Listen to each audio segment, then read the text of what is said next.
I'm Candice Mawinata dan selamat datang di Candice Mawinata Talks. It's October and that means sekarang adalah bulan peringatan kanker payudara internasional. Dan merujuk data dari Kementerian Kesehatan Republik Indonesia, kanker payudara merupakan pembunuh wanita nomor 1 di Indonesia. Dari 43% penderitanya, sekitar 12% diantaranya meninggal dunia. Walau menakutkan, sebenarnya hal ini dapat dicegah dengan pendeteksi yang dini.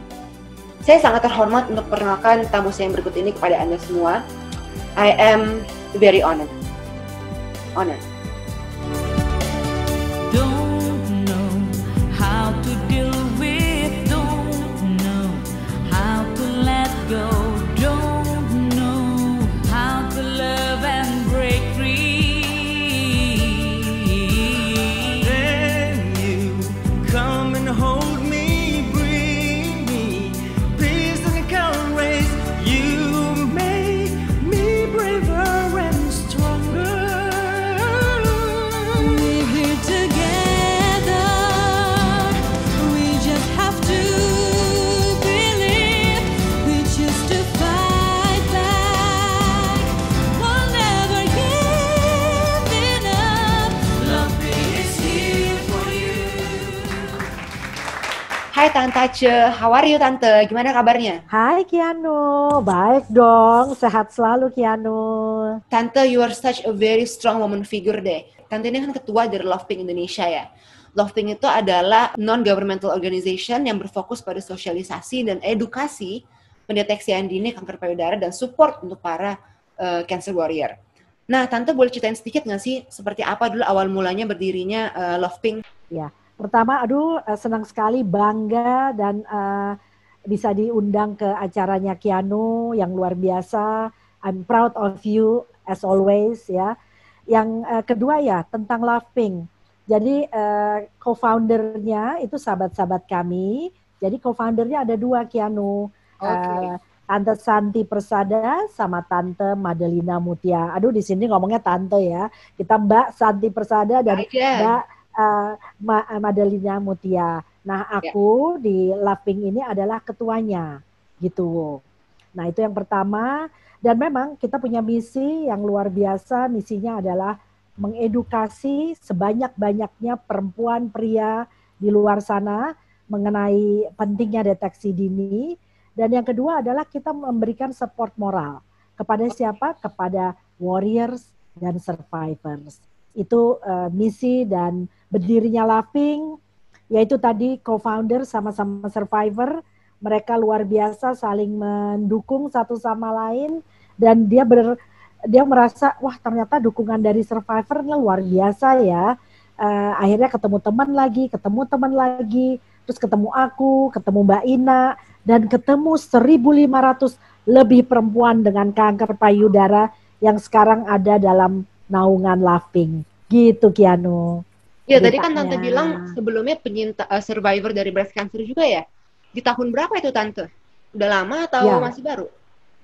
Ya, jadi makanya aku ketemu Santi dan Muti ketika aku terdiagnosa kanker payudara di tahun 2013. Ya, terus kemudian dengan semangat mereka, gundul nggak apa-apa, kemo kita lewatin bersama, radiasi juga, akhirnya aku bisa semangat, aku bisa jalanin.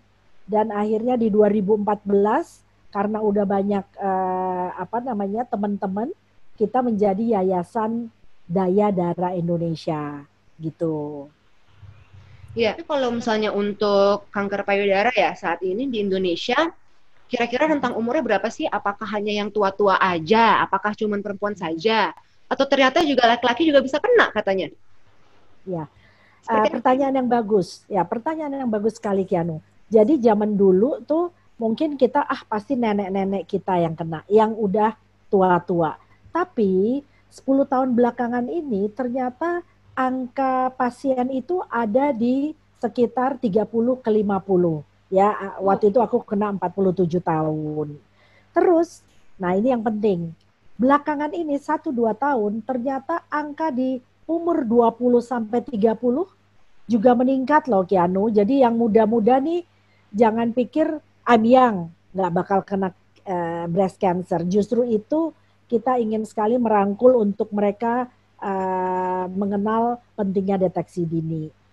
Kalau laki, ya resiko itu bertambah ketika kita seorang wanita, ya. Jadi 1 dari 8 perempuan itu mempunyai resiko kanker payudara. Tetapi pria juga mempunyai resiko. Saat ini 1 dari 10 pria itu beresiko.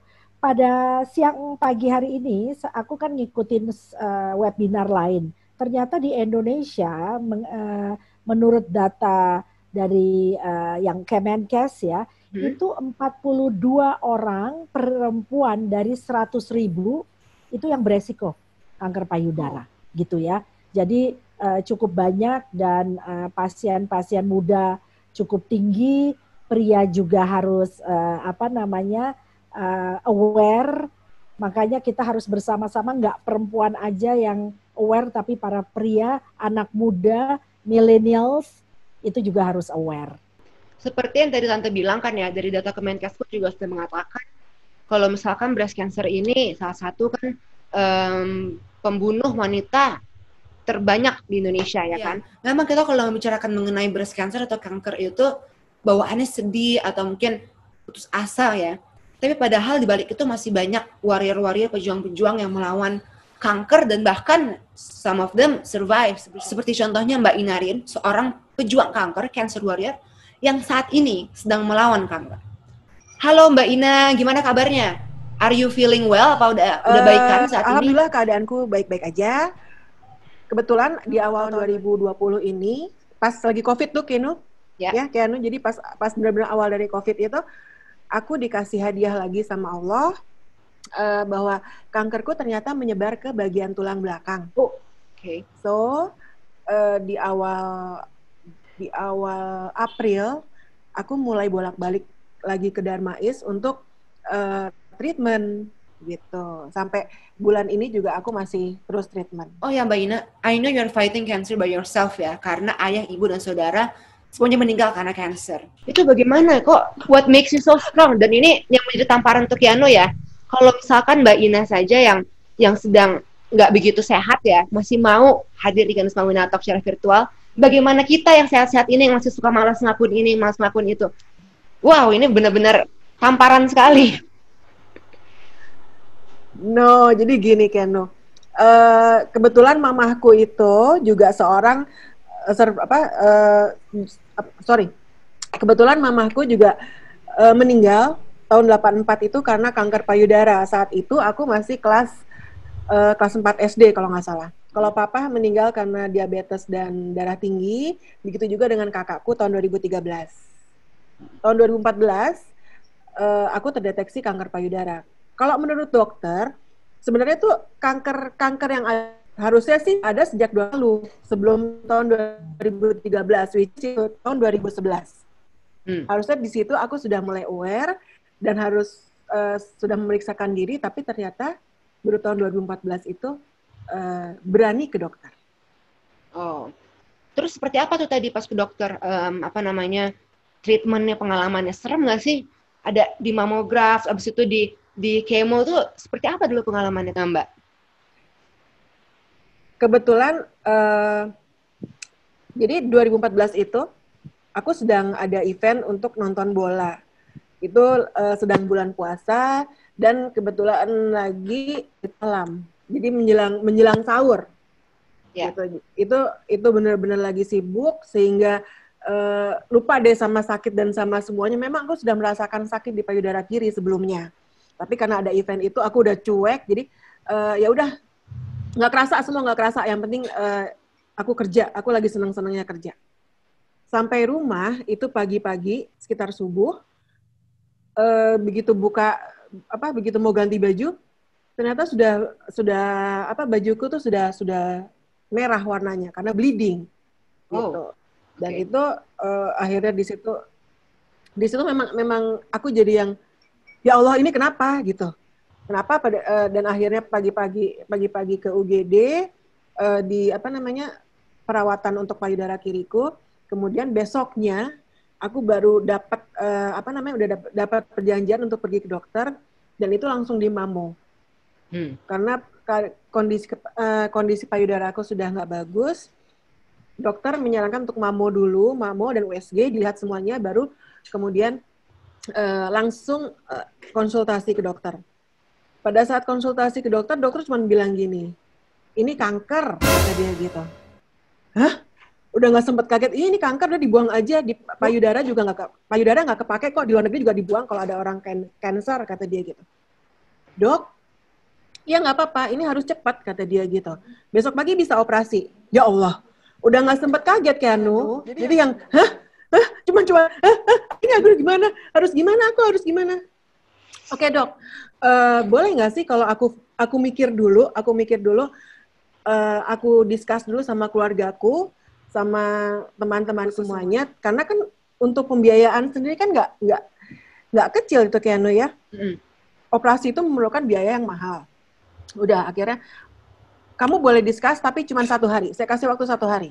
Waktu itu saya ke dokter hari Selasa, hari Kamis itu, harusnya hari Rabu masuk ke rumah sakitnya. Akhirnya dikasih waktu sehari, hari Kamis malam masuk rawat inap, hari Jumat paginya operasi. Kata dokternya, ini tidak bisa menunggu terlalu lama. Karena kanker itu berpacu dengan waktu. Kebetulan pada saat itu, payudara sebelah kiri saya karena sudah bleeding, jadi kondisinya sendiri udah buruk. Ya. Udah buruk, jadi harus ditangani dengan segera. Itu Keanu. Oh ya, Tante Tace, Mbak Ines, masih ada lagi yang mau saya tanyakan kepada Anda berdua. Tapi sebelumnya saya masih punya satu tamu lagi yang tak kalah inspiring dan juga sangat menarik. Saya belajar jadi caregiver itu adalah pengalaman yang luar biasa yang saya pelajari sedikit demi sedikit dari pengalaman bersama almarhum ayah saya tahun 83, lalu bersama almarhum ayah mertua saya tahun 2004, dan juga almarhum ibu saya di tahun 2013, dan yang terakhir almarhumah sepupu saya di tahun 2016. Jadi saya nggak langsung bisa jadi caregiver, tapi saya belajar sedikit demi sedikit dari pengalaman, lama-lama tahu gitu mesti gimana. Itulah dia pengalaman saya. Wow. Oke, let's take a moment. Anda mungkin juga mengenalnya sebagai salah satu model kondang di era 1980-an yang biasa dikenal dengan nama Elmo Hilyawan. Sekarang Mas Elmo telah mendedikasikan dirinya sebagai caregiver dan supporter di Loving Indonesia.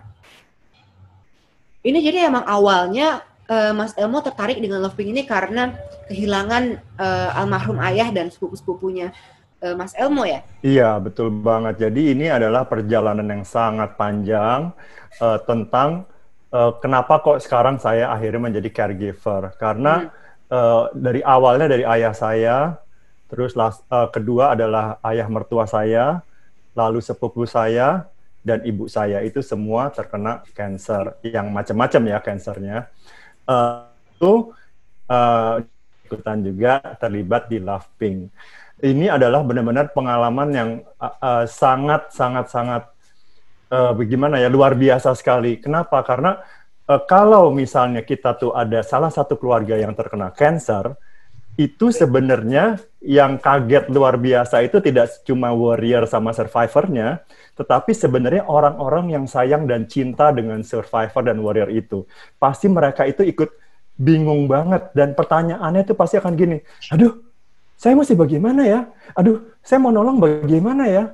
Nah, itu pasti terjadi seperti itu. Jadi, tetapi saya ingat banget juga waktu Keanu bilang bahwa, waduh, saya kayaknya rasanya tertampar nih. Warrior sama survivor aja tuh semangat banget. Bagaimana dengan saya? Nah, itu tuh perkataan Keanu itu sangat betul sekali gitu loh. Jadi, melihat survivor dan warrior begitu semangat, kan misalnya dipikir bahwa tadi Keanu juga udah bilang kan, kita sebagai yang sehat tentunya bisa juga malah memberikan sumbangsih bantuan apa ya gitu.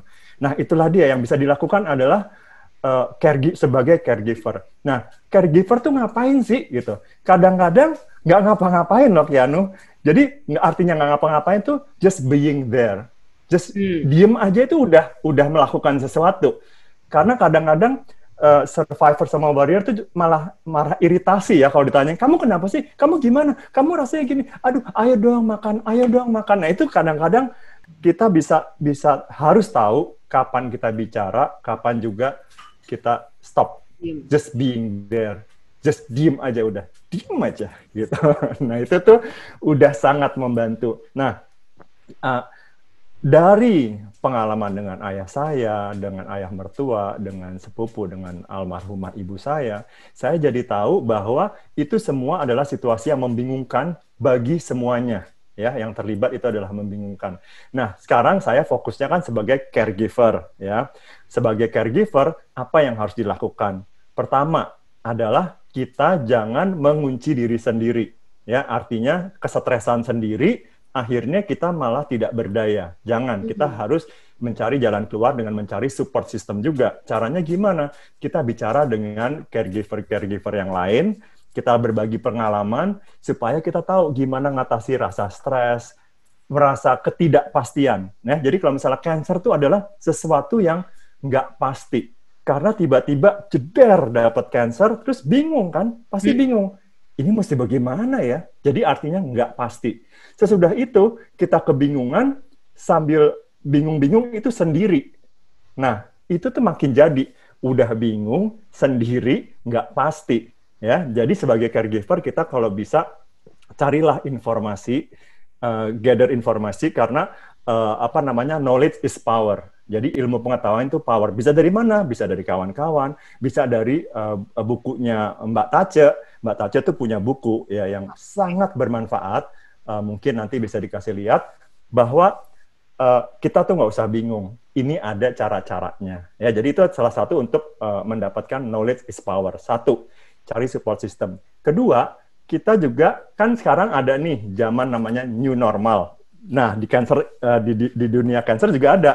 Jadi begitu kena cancer, kita harus tahu new normal sekarang tuh bagaimana gitu. Karena udah beda sama yang sebelumnya. Bagi warrior and survivor beda, bagi caregiver juga beda. Kenapa? Karena semuanya itu akan berubah.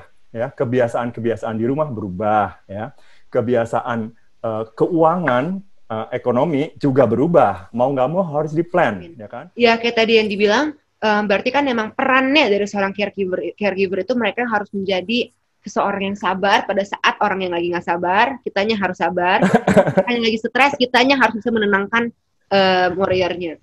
Iya, Tante Tace, Kiana pengen tahu ini, pengen lebih tahu lagi mengenai Lovepink ya.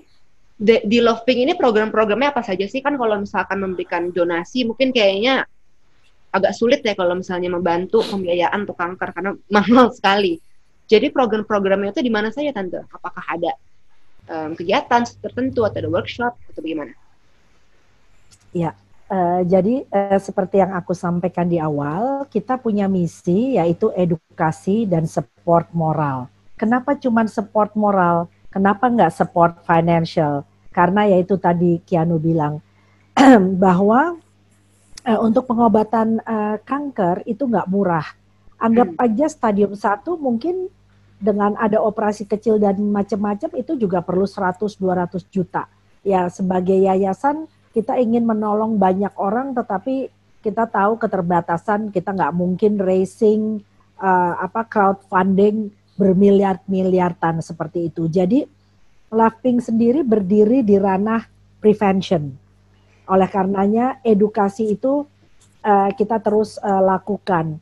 Programnya apa saja? Jadi turunan dari edukasi ini kita punya yang namanya Pink Talk. Ya, itu Pink Talk ya. Pink Talk itu bisa merupakan paparan one on group. Misalnya ada pengajian atau di sekolah, di universitas, di pabrik, di kantor. Jadi selama dari 2014 Lovepink itu udah memberikan edukasi mungkin lebih dari 60.000 orang ya. Jadi aku juga bangga sekali dengan teman dia. Mereka juga adalah survivor. Jadi di Lovepink ini 95% yang bekerja adalah survivors. Malah ada warriors. salah satunya seperti Mbak Inarin ya. Jadi mereka bervolunteer, Mas Elmo semua kita volunteer untuk mendukung misi Laughing. Yang kedua program, jadi kita kan awareness, memberikan edukasi pentingnya deteksi dini. Yang kedua adalah actionnya apa? Yaitu kita juga punya van yang besar, di dalamnya ada isinya mesin USG. Kita bekerja sama dengan dokter radiologi dan juga dibantu oleh 2-3 orang survivors. Kita biasanya setiap minggu 1-2 kali mengunjungi daerah-daerah atau komunitas yang prasejahtera.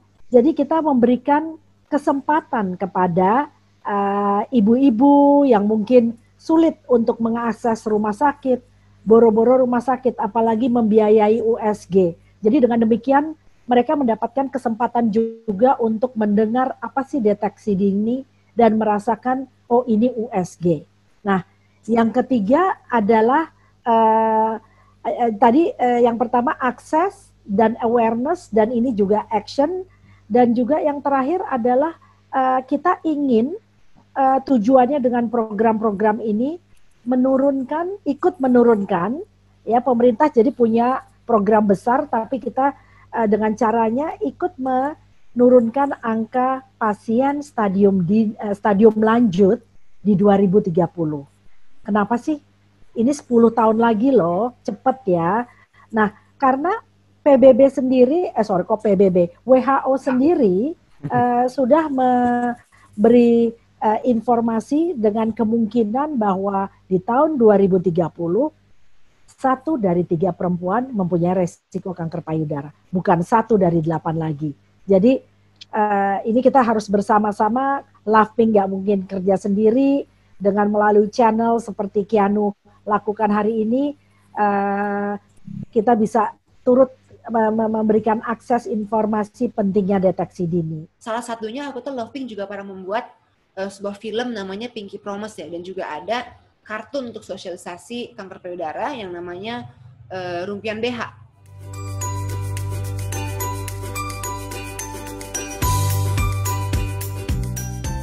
Hai, saya Mami BH. Iya, BH yang biasa Anda kenakan sehari-hari. Saya dan teman-teman mau berbagi cerita seputar kanker payudara. Kanker payudara tidak menakutkan kok bila dikenali. Yuk lakukan pemeriksaan rutin dan obati secara medis bila terdiagnosa.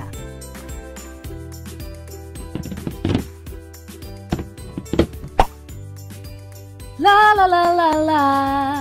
Hai Jubeha, ceria banget. Kan pemilikmu terkena kanker payudara. Iya Isabeha, pemilikku memang terdiagnosa kanker payudara. Tapi karena rutin melakukan periksa payudara sendiri alias sadari, ia terdeteksi dini, sehingga peluang sembuhnya besar. Wah, ada apa ini ribut-ribut? Hai Mami BH, Isa BH bertanya mengenai pemilikku yang terkena kanker payudara dan seputar sadari. Kalau itu sih, Mami tahu banget. Kalau begitu, jelasin dong Mami. Kanker payudara tidak seseram bayangan orang. Melalui sadari rutin setiap bulan, kita bisa mengetahui bila ada perubahan pada payudara.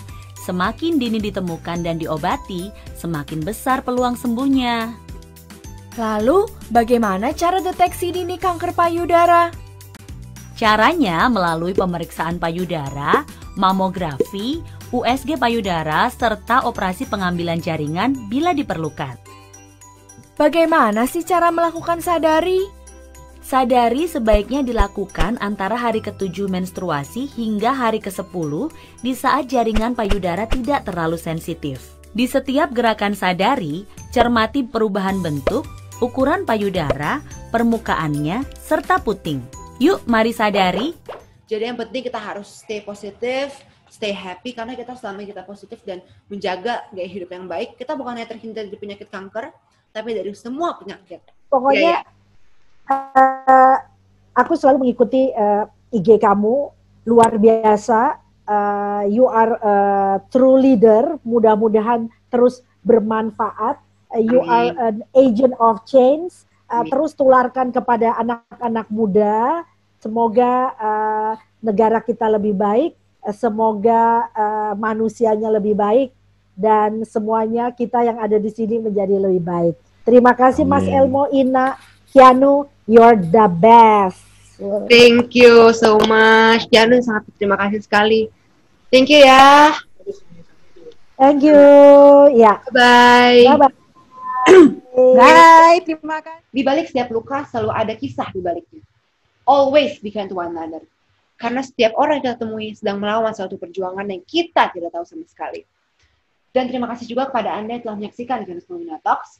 Saya Ganes Maulina undur diri dan sampai jumpa.